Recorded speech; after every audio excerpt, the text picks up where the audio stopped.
Lucas 24, a partir do verso 13 até o verso 53. Hoje estamos encerrando o Evangelho de Lucas. Quase 2 anos no Evangelho de Lucas. E eu gostaria que você, antes de lermos, refletisse algumas coisas aqui. Jesus ressuscitou já. As mulheres já foram no sepulcro. As mulheres já falaram para os discípulos que ele ressuscitou. Agora é muito interessante que nesse texto a gente percebe algumas coisas, principalmente sobre a incredulidade. E a incredulidade é algo que tem se estabelecido como um vírus que vai se disseminando e vai gerando uma pandemia. Porque muitas pessoas um dia já acreditaram e que infelizmente hoje em dia deixaram de crer. Mas isso não é novidade. Observe a narrativa para você entender sobre o perigo da incredulidade. Naquele mesmo dia, 2 deles estavam indo para um povoado chamado Emaús, a 11 quilômetros de Jerusalém. No caminho, conversavam a respeito de tudo o que havia acontecido. Enquanto conversavam e discutiam, o próprio Jesus se aproximou e começou a caminhar com eles, mas os olhos deles eram impedidos de reconhecê-lo. Ele lhes perguntou: sobre o que vocês estão discutindo enquanto caminham? Eles pararam, com os rostos entristecidos. Um deles, chamado Cleopas, perguntou-lhe: você é o único visitante em Jerusalém que não sabe das coisas que ali aconteceram nesses dias? Que coisas? Perguntou ele. O que aconteceu com Jesus de Nazaré? Responderam eles. Ele era um profeta poderoso em palavras e em obras diante de Deus e de todo o povo. Os chefes dos sacerdotes e as nossas autoridades o entregaram para ser condenado à morte e o crucificaram. E nós esperávamos que ele que ia trazer a redenção a Israel. E hoje é o 3º dia desde que tudo isso aconteceu. Algumas das mulheres entre nós nos deram um susto hoje. Foram de manhã bem cedo ao sepulcro e não acharam o corpo dele. Voltaram e nos contaram ter tido uma visão de anjos que disseram que ele está vivo. Alguns dos nossos companheiros foram ao sepulcro e encontraram tudo exatamente como as mulheres tinham dito e não o viram. Ele lhes disse: como vocês custam em entender e como demoram a crer em tudo o que os profetas falaram? Não devia o Cristo sofrer estas coisas para entrar na sua glória? E começando por Moisés e todos os profetas, explicou-lhes o que constava a respeito dele em todas as Escrituras. Ao se aproximarem do povoado para o qual estavam indo, Jesus fez com quem ia mais adiante.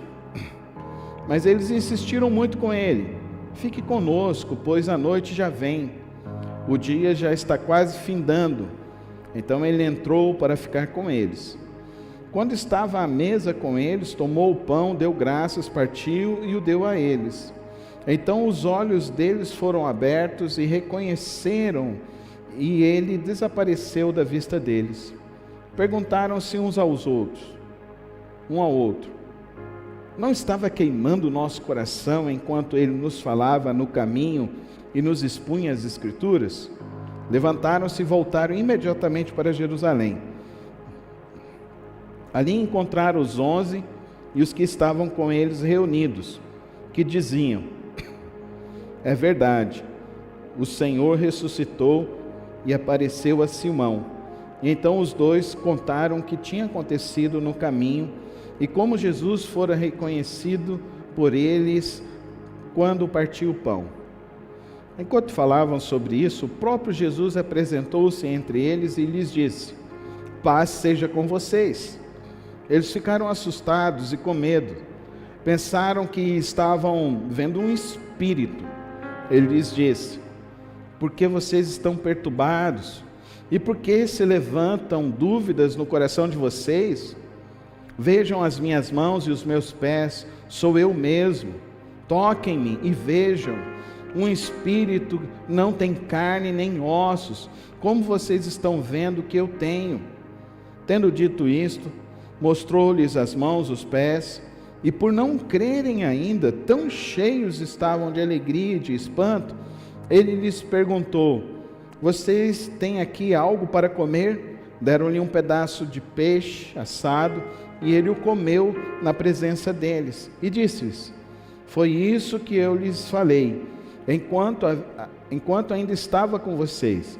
Era necessário que se cumprisse tudo o que a meu respeito está escrito na lei de Moisés, nos profetas e nos salmos. Então lhes abriu o entendimento para que pudessem compreender as Escrituras.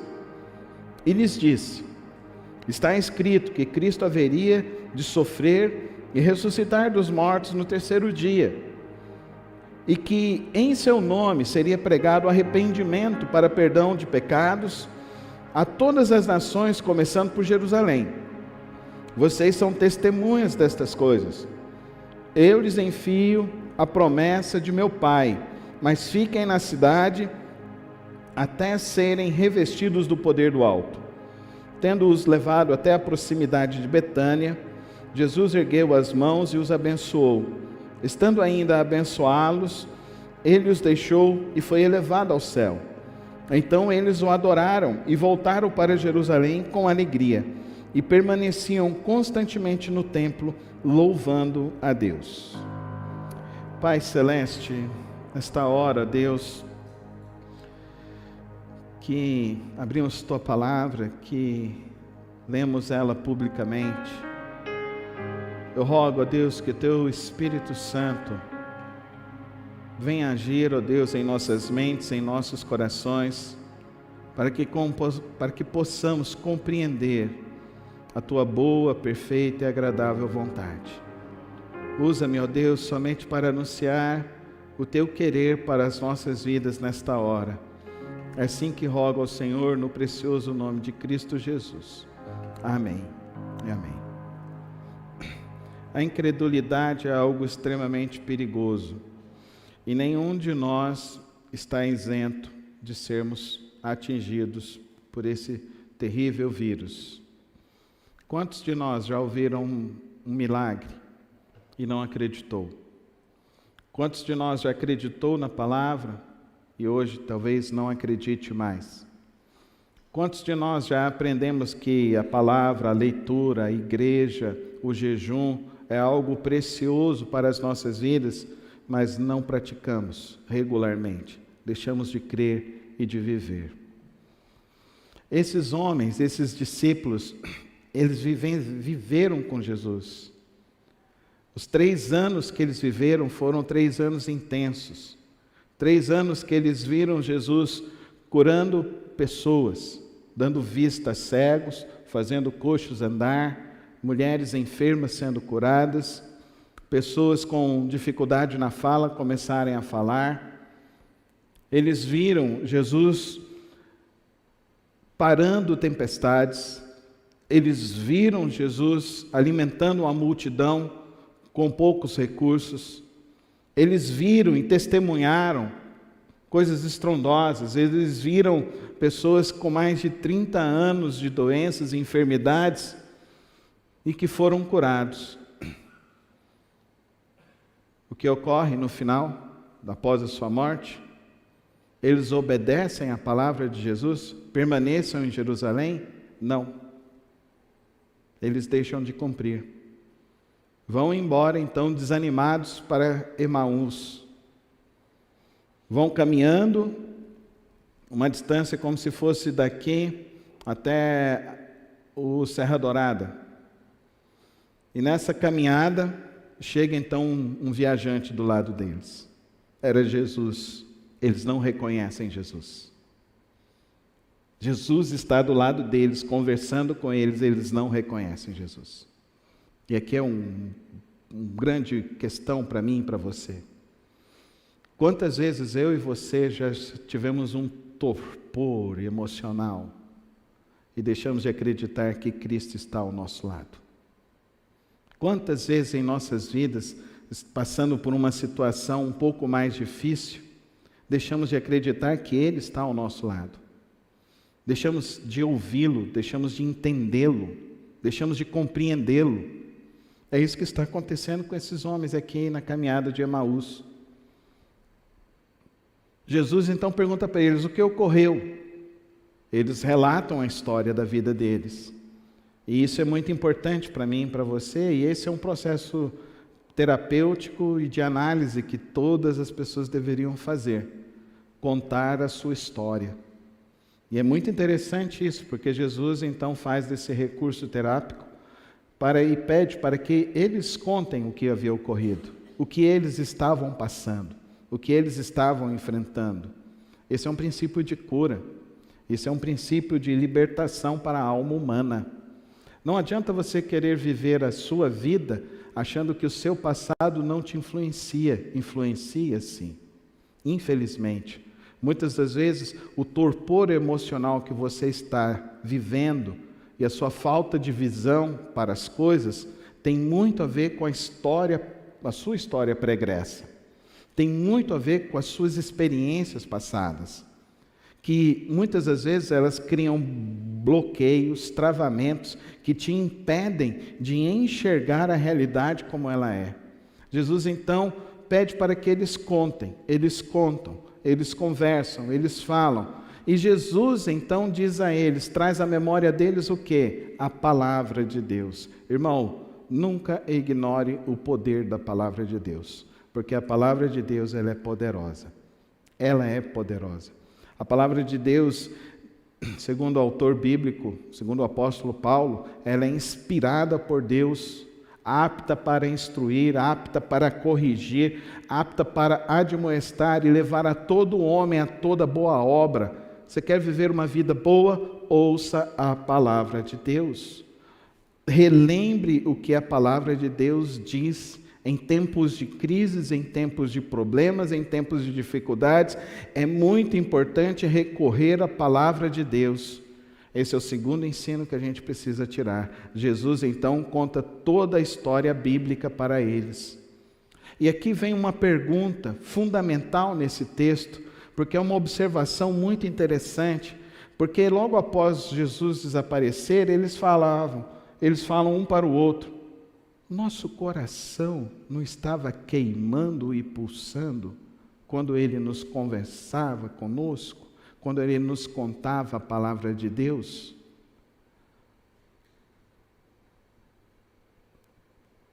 Tem gente que vem na igreja e dorme. Eu fico parado, eu fico pensando, o que está acontecendo nesse coração? Que a palavra de Deus não aquece.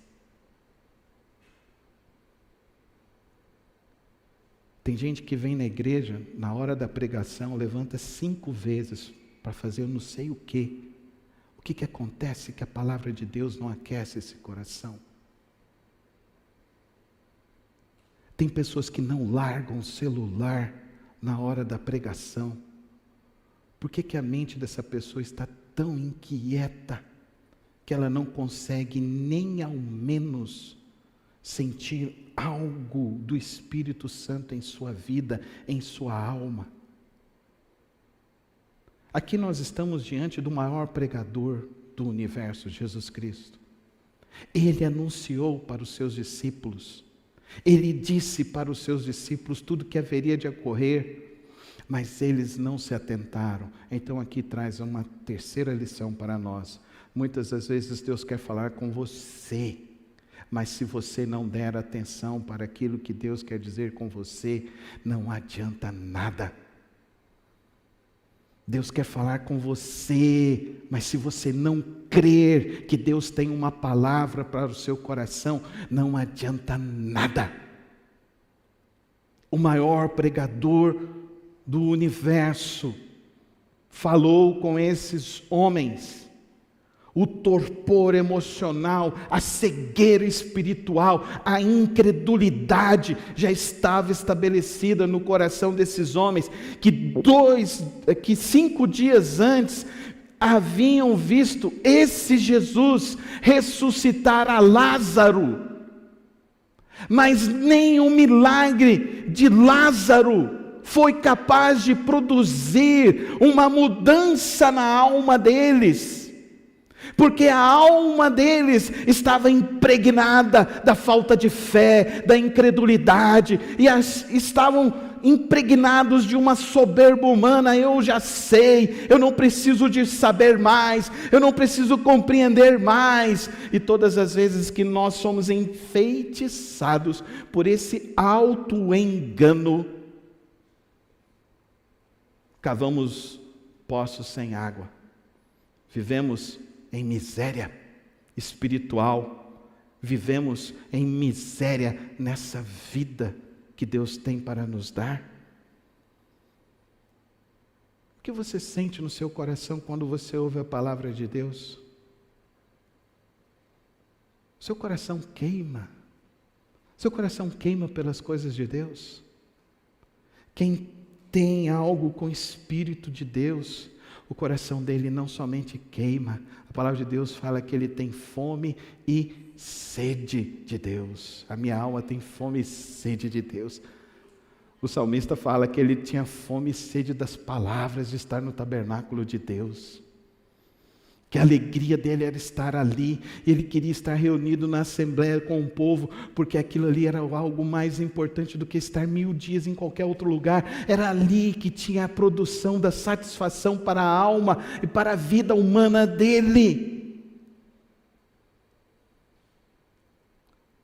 Querido irmão, eu quero te dizer que se você não tiver essa fome, essa sede, se você não buscar isso em Deus, você vai viver como um mendigo espiritual. Você sempre está buscando alguma bênção de Deus. O mendigo espiritual é aquele que acha que precisa sempre de uma bênção nova, de alguma coisa nova. É porque a pessoa nunca de fato abriu o coração e a mente para entender as fontes inesgotáveis que estão na santa palavra do Senhor. Amém, irmãos? Aqui existem fontes inesgotáveis para as nossas vidas, e Cristo Jesus nos dá acesso. Cristo Jesus é essa chave para essa fonte inesgotável das benesses divinais e espirituais que Deus tem para derramar sobre nossas vidas.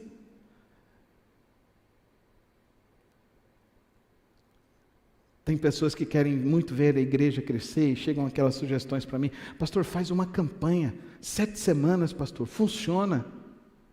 Irmão, eu não estou aqui para fazer nada funcionar, porque eu não confio em nada humano que funcione. Eu só confio numa coisa que de fato funciona: o Espírito Santo de Deus. Amém? Eu não preciso ter estratégia. Não precisamos disso, dessas coisas humanas. Nós precisamos é ter fome e sede de Deus. Amém, irmãos? Se a gente tiver fome e sede de Deus, 12 pessoas são capazes de remudar o mundo, mudar a economia, mudar a política, mudar a estrutura de uma sociedade. 12 homens são capazes de fazer uma grande revolução que faz com que o maior império da terra, o maior império cultural, o maior império político, o maior império militar se dobre aos seus pés ao nome do Senhor Jesus Cristo. O que nós precisamos como igreja é de homens e mulheres que têm fome e sede de Deus. Homens e mulheres que entendam que esta palavra, quando se abre, ela é sagrada, que esta palavra, quando é lida, ela tem coisas para falar comigo, não para o outro, não para o terceiro, é comigo. Sou eu que preciso de Deus. Deus, sou eu que necessito da graça de Deus, sou eu que estou entristecido, sou eu que estou no caminho de Emaús, e Cristo Jesus está no meio do caminho, andando comigo e dizendo simplesmente assim: acorda meu filho, acorda meu filho. Você quer ver coisas grandiosas na sua vida, querido irmão? Esse negócio tem a ver com você e Deus. Com você e Deus. Eu oro há muitos anos. Eu li um livro da década de 70. Da década de 70. Juan Carlos Ortiz. Aquele homem era pastor de uma grande igreja ao redor de Buenos Aires. E ele vendeu todo o patrimônio da igreja. Olha que loucura. Vendeu todo o patrimônio da igreja. Foi num bairro pobre e deu todo o dinheiro para os pobres. Todo o dinheiro para os pobres. E ele falou: daqui a 2 anos, se vocês têm Jesus Cristo, nós vamos nos encontrar no ginásio da cidade. Eu estarei lá. Se daqui a 2 anos vocês realmente confiam que o que eu ensinei foi a palavra de Deus, daqui a 2 anos nós vamos nos encontrar no ginásio da cidade. Passados-se 2 anos, tinha um volume de gente tão grande no ginásio, tão grande no ginásio, tão grande no ginásio. Enquanto a sua mente ficar achando que precisa de uma estratégia, alguma coisa humana, alguma coisa, e sua mente não se dobrar e entender que você precisa de Deus, e que você precisa buscar a Deus, e que você precisa se encher de Deus, e que somente Deus é quem tem a solução, as fontes da água da vida para a sua alma, para o seu espírito, para o seu viver. Somente Deus é quem tem essa fonte, é só nele, é só Ele que tem essa fonte. Amém, irmãos? Você pode dar uma glória a Deus?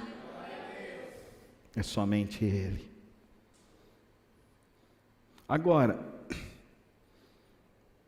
incredulidade é um negócio perigoso demais, porque ao mesmo tempo que fé se transmite, incredulidade também. Só que a incredulidade parece que é mais rápido. Esses homens chegam e falam para os discípulos. Mas aqui, você tem que entender, aqui deve ter uma distância aqui. Jesus jantou com eles, então aqui já é por volta de umas 8, 9 horas da noite. As mulheres foram lá e viram o sepulcro logo de manhã. Pedro chegou lá por volta das 9. Mas esses caras já saíram na caminhada por volta das 9. Então eles estão voltando agora, depois de umas 9 horas, 10 horas, para se encontrar com os discípulos de novo. Só que os discípulos que permaneceram lá também não acreditaram nas mulheres. Incredulidade transmite. A gente está vivendo a época da incredulidade. É a época do cansaço. Você conversa com alguém, estou cansado, né? É a época do cansaço. Cansaço também se transmite, né? Cansaço espiritual, cansaço, fadiga emocional, fadiga intelectual, fadiga de tudo quanto é tipo de coisa a gente está enfrentando hoje em dia. Incredulidade é o que é pior, que a gente está enfrentando todos os dias. Um monte de gente falando que as coisas não estão dando bem, as coisas não estão dando certo, as coisas não vão melhorar e tal. Eu estava vendo um dado essa semana e fiquei pensando. Até o final agora de outubro vão ser gerados 100 milhões de empregos no Brasil. O Brasil nunca teve 100 milhões de trabalhadores. Eu fiquei pensando. Catalogado, registrado, eu fiquei pensando. Por que o povo está falando tão mal disso? Por que as coisas estão tão ruins, tão negativas para as pessoas? É porque, dá para você entender? A negatividade, a incredulidade é um negócio que se transmite assustadoramente. Assustadoramente. Querido irmão, eu quero te pedir, em nome de Jesus, não seja um propagador de incredulidade, não, amém? Não seja um propagador de incredulidade. Não seja um destruidor de sonhos. Não seja um destruidor da fé das pessoas. Se você não pode contribuir em nada com a vida do outro, pelo menos diga para a pessoa: Deus te abençoe. Amém, irmãos? Deus te abençoe. Pelo menos você fala assim: Deus te abençoe. A pessoa pode estar falando tudo de errado para você, mas você tem uma palavra para falar para a pessoa. Que não seja amaldiçoar o outro, que não seja falar mal do outro, que não seja atacar o outro, que não seja chamar o outro de nada, mas que seja a palavra mais bendita que possa sair da sua boca. Deus te abençoe, amém? Quantos aqui acreditam que isso é uma bênção? Você realmente acredita que isso é uma bênção? Você realmente, quando você fala, você está entendendo que você não está simplesmente balbuciando palavras ao vento, mas que você está falando algo que se conecta no céu, algo que vem de Deus, e que você deseja que algo que vem de Deus se derrame na vida do outro. É isso que Deus te abençoe significa. Que a paz do Senhor te guie. Quer dizer que você deseja para a pessoa que ela, por onde ela for, ela seja guiada pela paz de Deus, o shalom de Deus, a graça de Deus sobre a vida da pessoa. Nessa época de tantos ataques, nessa época de tantas incongruências, as pessoas estão lutando por coisas descabíveis, as pessoas estão atacando coisas descabíveis, as pessoas estão subvertendo a verdade pela mentira. As pessoas estão subvertendo a justiça pela injustiça. As pessoas estão alimentando cegueira e destruição, ao invés de alimentar fé. Então que eu e você sejamos porta-vozes de uma mensagem poderosa, que é a mensagem que Jesus diz aqui para esses homens, verso 36. Paz seja com vocês. Fala comigo, igreja. Paz seja com vocês. Aonde você chegar, amanhã você vai chegar no seu trabalho, você chega lá e fala assim: que Deus abençoe a todos aqui. Amém, igreja? Amém? Você faz isso? Olha, eu quero dizer aqui para vocês algo que eu estava pensando nesse final de semana. Eu quero dizer algo para vocês, quero comunicar algo com vocês, que Deus tocou na minha vida para dizer algo para vocês aqui hoje. Deus abençoe a sua vida, amém?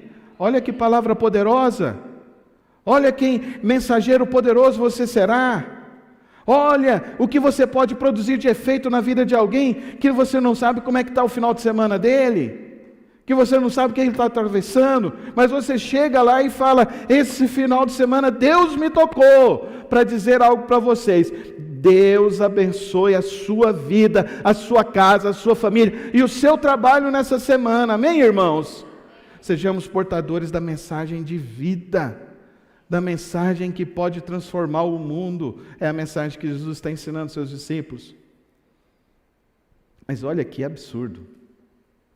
Olha o que absurdo. Olha o tanto que esses caras eram incrédulos. Jesus fala: sou eu. Eles olham: não, acho que não é não. Sou eu. Parece. Mas eu acho que não é. Sou eu, gente. Olha aqui, toca aqui nos meus cravos. Toca aqui. Me toquem, para vocês terem certeza de que sou eu. Lucas está registrando esse evangelho, você já sabe, ditado por Pedro. Lucas está então dizendo o que Pedro viveu nesse dia. E Pedro viveu nesse dia, é o Pedro que saiu, foi correndo lá no sepulcro, viu que o sepulcro estava vazio, ele falou com os anjos, e Jesus fala: então agora vocês me toquem, para vocês terem certeza de que sou eu. O que Deus precisa fazer mais na sua vida, para você acreditar que Ele te ama? O que Jesus precisa fazer mais na sua vida para você acreditar que Ele é o Senhor de todas as coisas? O Senhor dos senhores, o Todo-Poderoso, o que venceu a morte, o que reina e reinará para todo sempre. Você ainda está vivendo nessa vida espiritual, querendo mais alguma prova de Deus? Você ainda faz aquela oração: Senhor, se o Senhor me ama mesmo, faz isso. Não, querido irmão, vamos sair da meninice espiritual, vamos mergulhar em Deus, vamos mergulhar na palavra, vamos crer na palavra, vamos viver na palavra. Eu e você precisamos sair da incredulidade e deixar de viver na incredulidade e começarmos a viver na esfera daqueles homens e mulheres que são homens e mulheres de fé em Cristo Jesus. Amém, irmãos? Você tem fé em Cristo Jesus? Levanta sua mão e diz assim: eu tenho fé em Jesus Cristo, o meu único e suficiente Salvador. Tenha fé em Cristo Jesus. É nele, é somente nele. O poder está no nome de Jesus. Para de ficar acreditando e de buscar essas superstições gospels, essas coisas, esses negócios. Mandaram um vídeo para mim de alguém que tinha tido um sonho, de alguém que tinha alguma coisa e no sonho falava assim: Deus tem projeto para o Brasil. Eu não preciso nem sonhar sobre isso, porque eu creio num Deus que me fez nascer nessa terra, porque Ele tem um projeto para essa terra. Amém, irmãos? Você entende isso? Você tem entendimento espiritual? Está faltando entendimento espiritual. Está faltando a gente sair disso e viver pela fé em Cristo Jesus e viver andando em Cristo Jesus. Não somente ser ouvinte, mas ser praticante. Não somente ter uma expectativa, mas viver essa expectativa do reino. Viver a expectativa de Deus. Os homens estão vendo, sabendo que Jesus ressuscitou, mas continuam ainda deixando de acreditar. E aqui, na última parte desse texto, verso 45, diz assim: então lhes abriu o entendimento para que pudessem compreender as Escrituras. Ah, pastor, Deus estava impedindo eles de entender? Pode ser que sim. Pode ser que sim. Mas eu acho que não é essa a melhor interpretação. Mas eu não quero falar agora dos discípulos. Se Jesus abriu o entendimento uma vez da igreja, esses homens aqui são representantes da igreja, o entendimento foi aberto agora. Amém, irmãos? O meu entendimento, o seu entendimento foi aberto. Se existe algum problema de cegueira espiritual na minha vida ou na sua vida, o problema já não está na palavra, não está na igreja, não está em Cristo Jesus, está em nós. O que nós precisamos fazer, queridos irmãos? Fazer essa autoanálise em Cristo Jesus e de fato tomar uma decisão de crer e dizer para o Senhor Jesus: eu vou viver para Ti e eu não quero mais ser incrédulo. Amém, irmãos? E quem não quer mais ser incrédulo, ele ora. Quem não quer mais ser incrédulo, ele lê a palavra, porque a palavra queima o coração dele, arde o coração dele, arde a mente dele. Sabe quando você tem uma ideia nova? Sabe quando você tem uma ideia nova? Sabe quando você está pensando alguma coisa nova? Eu não estou falando de preocupação não, porque preocupação é horrível, né? Preocupação tem a ver com a tua incredulidade. Vença isso em nome de Jesus, amém, irmãos? Não andeis preocupados, nem ansiosos com coisa alguma. Isso que a palavra de Deus me orienta a mim e a você. Mas eu estou falando quando você tem uma ideia, uma coisa boa, uma coisa que você quer ver, realizar. Sabe quando você está sonhando com a sua casa própria? Sabe quando você está sonhando de ver o seu filho se formando? Sabe quando você está sonhando assim de fazer aquela viagem com a sua família? Nossa, isso queima, não queima? Mas eu queria que você sonhasse as coisas de Deus. E que tua mente queimasse. E pensando assim naquela pessoa que você conhece. Traz aquela mente agora. Aquela pessoa que você conhece, que está presa nos vícios. Que está com a família toda destruída. Está todo acabado. Pensa nessa pessoa agora. Pensa agora que Deus está te colocando o Espírito Santo dele para você pensar nela agora e ver ela de uma condição diferente, amém, irmãos? E ver ela transformada, com a família dela transformada, e ver ela liberta, toda a família dela liberta para a glória de Deus Pai, amém, irmãos? É isso que a nossa mente tem que estar cheia, é esse que tem que ser o nosso desejo daqui para frente, é essa que tem que ser a nossa visão, é ver pessoas sendo transformadas pelo poder do Espírito Santo de Deus, pelo poder da palavra de Deus, pessoas que agora são libertas da incredulidade, são agora pessoas de fé, são pessoas de oração, são pessoas que vivem agora dentro da palavra e proclamam a palavra e anseiam Cristo Jesus. É isso que a igreja precisa, que a mente, que o coração queime por ver as almas perdidas sendo transformadas para a glória de Deus Pai. Amém, igreja? Por quem que você está pensando aí agora? Feche os teus olhos agora e coloca essa pessoa agora diante do Senhor. Ora agora por ela e peça que o Espírito Santo de Deus visite essa vida e toque essa vida, e que ela seja liberta agora em nome de Jesus, e que a vida dela seja transformada agora em nome de Jesus. Então o Senhor Jesus disse àqueles discípulos: vocês são testemunhas destas coisas, eu lhes envio.